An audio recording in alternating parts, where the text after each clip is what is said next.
L'année où je rentre au CNRS, après 10 ans de concours, j'épouse un réalisateur et musicien, activiste aborigène, Wayne Barker Djoandi. Le mariage est célébré au festival de Douarnenez, consacré cette année-là au film aborigène. Je vais vivre en Australie sur les terres de son peuple, Djugunyaru et Jaba Jaba à Broome, sur la côte nord-ouest australienne, au bord de l'océan Indien. Broome donc, où j'avais fait l'enquête sur ce fameux rituel colonial.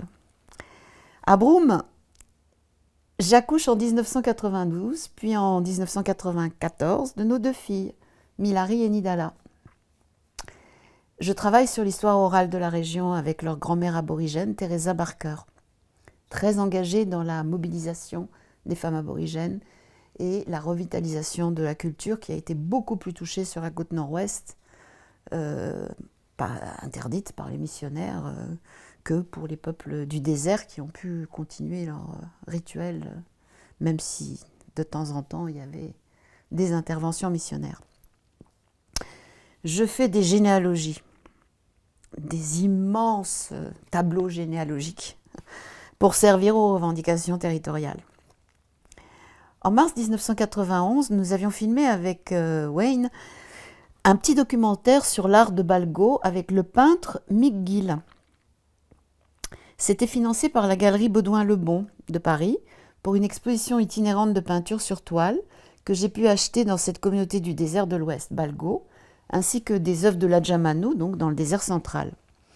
Je voulais montrer que si ces 2 communautés du désert sont différentes au niveau de leur style artistique, à l'Adjamanu des figures très structurées à la Vasarely, à Balgo des couleurs et des formes presque psychédéliques, les peintres des 2 communautés partagent néanmoins les mêmes récits totémiques qui se poursuivent de site en site. C'est à Balgo, communauté de Kukacha, que l'anthropologue canadienne Sylvie Poirier a travaillé et publié des travaux magnifiques comme Les Jardins du Nomade, sorti en 1996. Les peuples du désert enchaînent des épisodes mythiques chantés, dansés et peints, comme autant de séries narratives totémiques qui traversent le continent du Sud au nord et de l'Est à l'Ouest. Et vice-versa, selon le peuple totémique ancestral, animal, végétal ou hybride, anthropomorphe, peuple nuage ou peuple pluie. L'Australie est ainsi maillée de milliers d'itinéraires narratifs qui relient des sites sacrés dans un réseau complexe d'interdépendance entre les humains et toutes les formes du vivant qui, pour les aborigènes, comprend le minéral. Donc les rochers, mais aussi les étoiles. Le mouvement des peintures sur toile à l'acrylique, dite dot painting en anglais, à petits points, avait explosé dans les années 80 sur le marché de l'art contemporain, servant aux aborigènes du désert à défendre leur culture et leurs terres respectives. L'exposition itinérante Yapa, peuple en Walpiri, ça veut dire, c'est les humains en fait, Yapa. Et d'ailleurs, les blancs ne sont pas considérés comme des Yapa, mais les Karia, enfin les étrangers. Mais par contre, si on vit avec les aborigènes, on devient Yapa. Et donc, l'exposition itinérante, donc Yapa,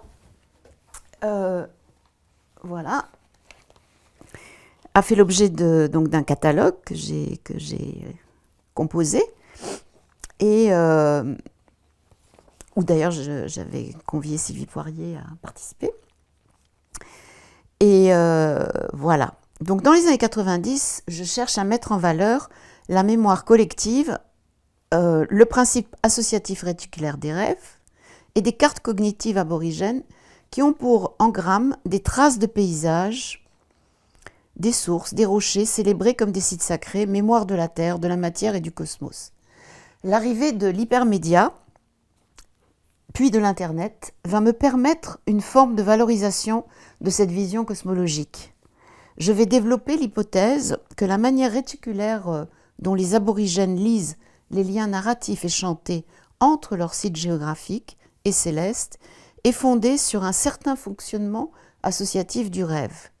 La conception aborigène du rêve et de la mémoire n'est pas juste individuelle comme dans la psychanalyse freudienne, mais aussi collective, de surcroît, elle postule une mémoire de la matière et des lieux.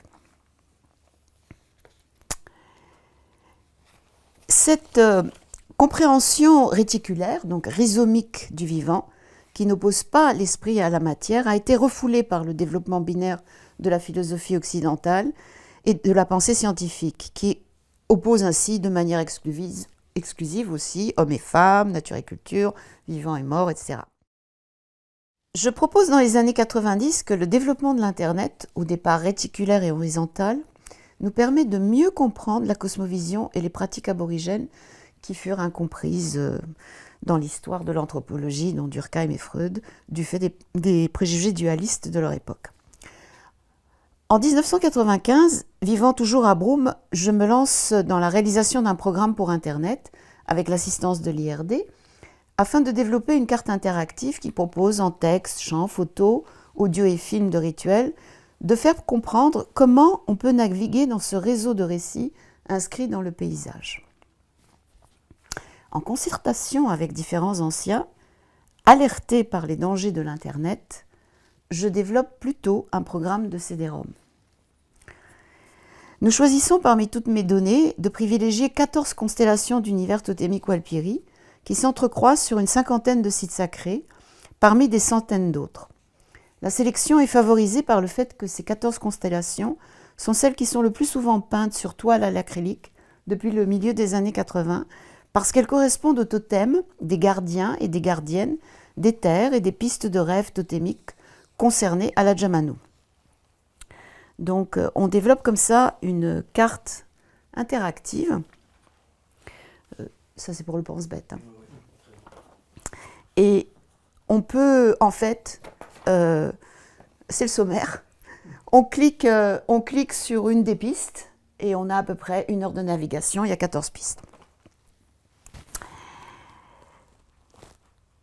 Ce sera une expérience collaborative de 2 ans avec ma mère Walpiri, Barbara Gibson Nakakut, pour travailler sur les traductions et faire le tri dans mes centaines d'heures d'archives audiovisuelles. Elle a quitté la Jamanu après la mort de son mari et s'est remariée en Australie de l'Ouest, où donc nous vivons à l'époque. Je l'invite régulièrement à venir à Broome. C'est la Chacha, la grand-mère Walpiri de mes 2 filles. Elle viendra à la naissance de la 2e, Nidala, pour faire une cérémonie de fumigation qu'une amie va filmer, qui est dans mon film La Jamanu.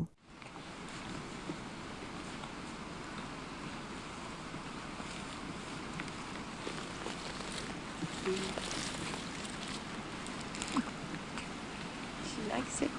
Hika no work. Mutu yana kebira, make it strong.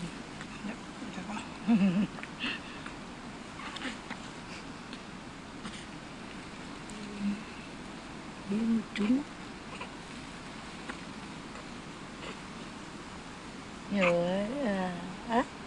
Tata,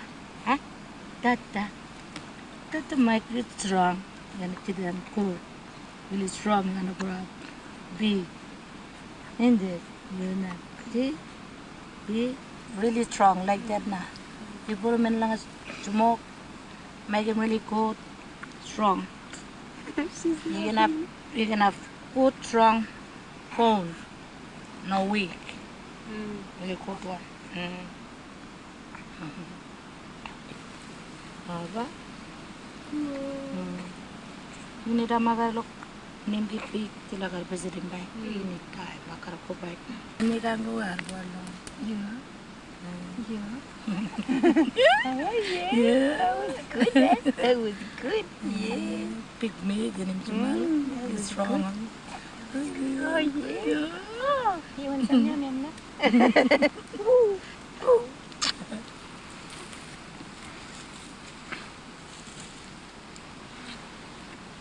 Oh, you will leave him open. Give it some more and leave him like that. You what? Like it thick and flat pinky. We cover him up That means Ikarisidano living strong. Nous allons ensemble à la Djamano pour discuter du contenu avec les anciens et les anciennes. Le développement du CD-ROM Yapa pour l'école de la Djamano reçoit le prix Mebus en 1997, ce qui permet de signer un accord de développement pour PC et Mac en 2 langues avec l'UNESCO.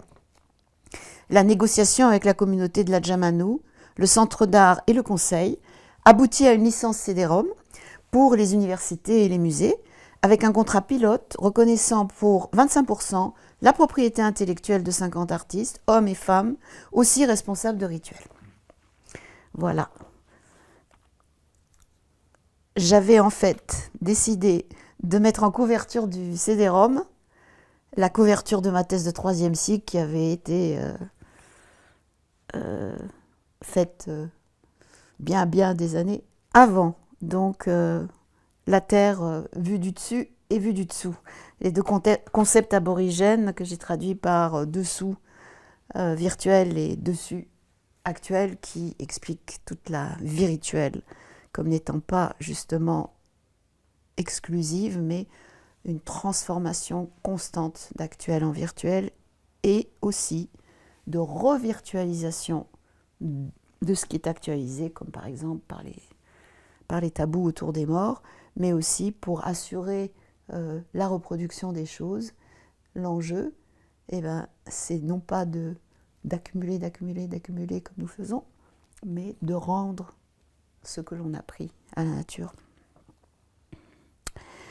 Donc, en parallèle, tout en faisant tout ce travail numérique dans les années 90, donc j'habite toujours à Broome avec ma petite famille et je continue à travailler dans la région du Kimberley.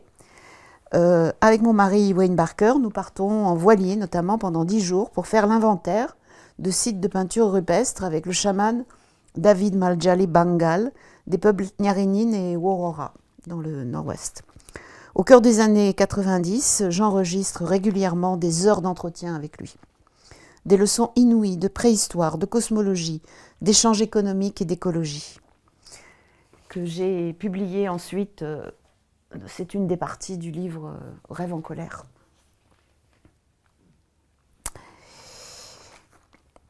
En 1996, Bangal vient avec 2 autres anciens à l'UNESCO pour demander la protection des peintures rupestres de son pays. Une exposition au muséum est accompagnée du livre trilingue Guyan Guyon, où les 3 anciens expliquent le sens des peintures.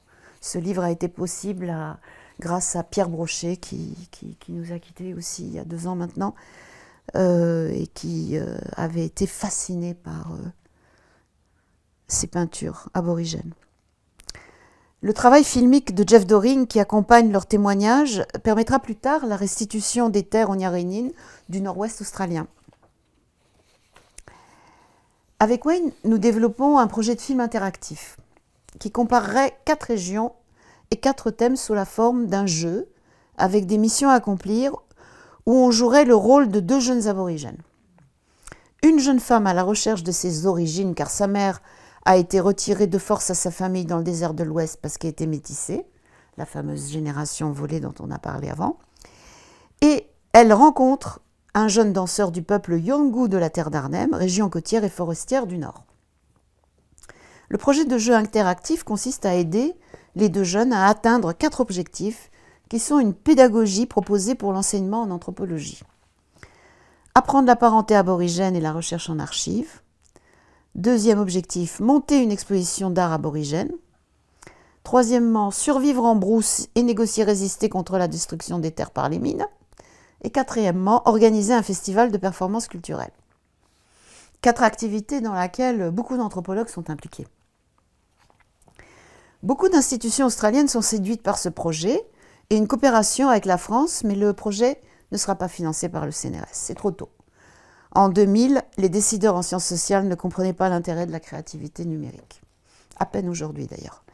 Nous obtenons toutefois un petit financement du CNRS Images pour partir en repérage en terre d'Arnhem, où a lieu le grand festival annuel Gamma. La rencontre avec une famille réinstallée sur ses terres à Baoka un endroit très très célèbre pour les peintures sur écorce, d'où proviennent beaucoup de peintures sur écorce collectées par Karel Kupka, qui sont au musée du Quai Branly, à Canberra et à Bâle. Et donc cette rencontre est si riche d'échanges qu'ils acceptent qu'on filme pour leur repérage, qu'avec l'accord de toute cette famille filmée, nous finissons par monter les images du repérage pour un documentaire de 53 minutes. Et en faisant traduire à distance des choses qui ont été dites en Yolngu, c'était juste magique. 2 ans plus tard, il sera acheté par la chaîne Arte et régulièrement diffusé. C'est L'Esprit de l'encre, avec un A, Spirit of Enka. Je raconte cette expérience de tournage en terre d'Ardennes dans la 4e partie de mon livre de Terre humaine, Rêve en colère. La 3e partie de ce livre reprend, elle, mes conversations avec le chaman Moal Jalai, des plateaux du Kimberley qui défendaient les peintures rupestres. La 2e partie parle de mes terrains récents avec les Walpiri du désert central, notamment toute cette expérience numérique que j'ai faite après la sortie de mes premiers livres sur les Walpiri. Enfin, la première partie raconte mes expériences et difficultés dans la région côtière de Broome. En effet, il est difficile d'être une anthropologue mariée sur le terrain au sein d'une grande famille aborigène, tout en travaillant avec d'autres familles qui sont en conflit pour la récupération de leurs terres. Les stratégies du diviser pour régner, attisées par les représentants de l'État et de divers conflits d'intérêts politiques, déchirent les anciennes alliances qui reliaient les anciens, notamment pour se défendre au moment de la colonisation. Quand les aînés qui ont participé au projet de reconstitution de l'histoire orale entrepris par ma belle-mère aborigène, Teresa Barker, commencent à décéder, certains de leurs descendants se sont opposés au livre. Enfin, à la publication du livre. Le manuscrit fut réduit de moitié, puis confisqué par l'État la veille de son impression par l'éditeur aborigène Magabala Books, qui pourtant avait une aide du ministère de la Culture pour le publier. L'enjeu, pour l'État, était d'utiliser notre manuscrit collectif comme pièce à conviction au tribunal, qui pendant des années allait examiner les revendications territoriales, le Native Title Tribunal, donc de toutes les revendications de ce qui s'appelait à l'époque Rubibi, et donc où il y avait différentes familles aborigènes.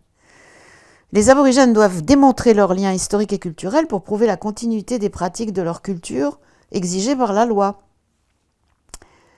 du Native Title de 92. Ceci dit, malgré le blocage de notre livre et la tentative de l'éditeur jusqu'en 2014, donc pendant 10 ans, de négocier les autorisations de la sortie, notre travail de recherche a été diffusé à toutes les familles en procès, puisqu'on avait déjà fait circuler toutes les sections aux familles concernées avant la confiscation, et a permis de récupérer des droits sur leurs terres respectives.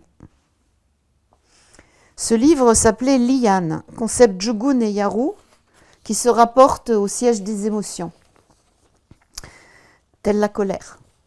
Le blocage du livre m'a inspiré le titre du livre, Rêve en colère, sorti en 2004, où je raconte cette histoire et mes années de vie sur la côte nord-ouest. Je suis retournée à Broome en 2014, puis en 2017. Ma belle-mère était décédée.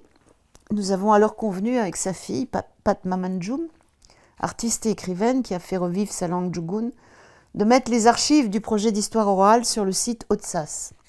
Ce site a été créé par Laurent Doucet, anthropologue ayant travaillé en Australie et au Vanuatu. Cette plateforme numérique offre de nombreuses collections océanistes et des outils d'annotation collaborative. En 2012, j'ai commencé à y télécharger mes données audiovisuelles Walpiri et j'ai organisé plusieurs années de suite des ateliers à la Jamanu pour leur apprendre à documenter en ligne leurs archives ainsi restituées. Certaines données, considérées comme sensibles ou réservées à tel ou tel groupe, ne sont accessibles que sur mot de passe et, d'après le souhait des aborigènes eux-mêmes, concernés, donc soit les Walpiri, soit les Djugun, et ce qui justifie. Et donc, pour pouvoir y accéder sur mot de passe, il faut sur le site justifier par une phrase ou plus pour quelles raisons on souhaite y avoir accès. Ensuite, je reçois un message automatique où je vois la petite phrase et en fonction de l'engagement que j'ai avec le groupe, j'accorde ou non l'accès. En général, ce sont des scientifiques qui m'écrivent parce qu'ils travaillent sur ces questions-là, donc je dis oui. Et puis aussi, de plus en plus souvent maintenant, des jeunes Walpiri qui souhaitent accéder à leurs archives.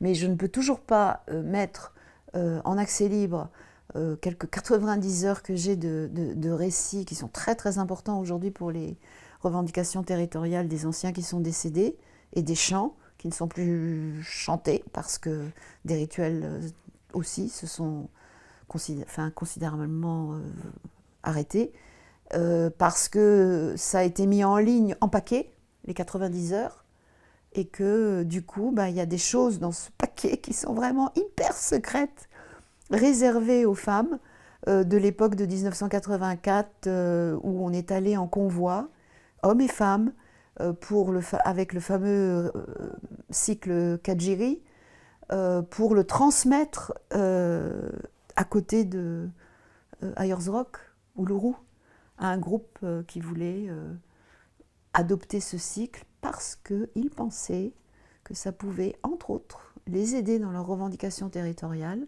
Et j'avais déjà montré dans ma thèse de 3e cycle en 81, ce que personne ne comprenait à l'époque, que en fait, ce cycle avait servi à populariser le système des 8 pots. Et que c'est ce système qui a été reconnu par la loi australienne pour restituer les terres. Or, les groupes autour de Uluru ne sont pas du tout organisés en 8 sections, et donc ils avaient perdu leur première revendication territoriale dans les années 80. Voilà, donc business, comme disent les aborigènes, le rituel est indissociable non seulement de l'économie, mais aussi de la politique.